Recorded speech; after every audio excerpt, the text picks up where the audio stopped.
UN peacekeepers survey the front lines of the latest conflict plaguing the east of the Democratic Republic of Congo.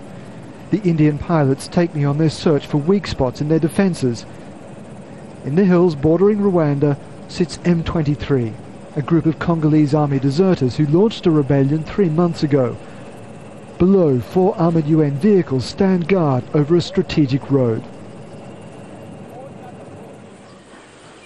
The UN has been here for over a decade, often accused of being more worried about defending themselves than the civilians they're supposed to be protecting.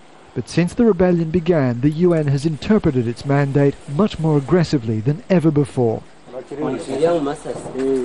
Like so many of the battles here, civilians are right on the front. They show me where M23 launched their attack on Congolese army posts. As the battle moves down the valley, terrified villagers scoop up their belongings.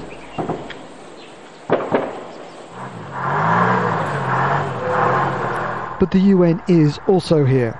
In the past, that had left the fight to the thinly stretched Congolese, but now they've ordered their troops into positions that radically narrow the distinction between civilian protection and military engagement.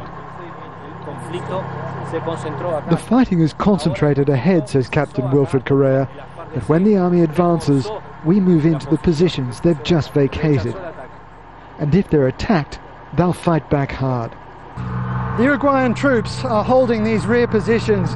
They say it's to protect the civilians, but it's also freeing up the Congolese troops so that they can send more people up to the front lines. The UN isn't engaged in this fight, but the Congolese couldn't do it without them. For all their armour though, the UN still can't keep the peace. More than 200,000 people have had to run from their homes in this latest crisis. More are still on the move, and they've had enough. We just want peace in our country. We're running all the time. 16 years. That's when we first left our homes. We're just suffering. The UN's new approach won't end that suffering, but they are hoping it might change the military balance enough so that at last people can settle and rebuild their lives. Peter Greste, Al Jazeera in Eastern Congo.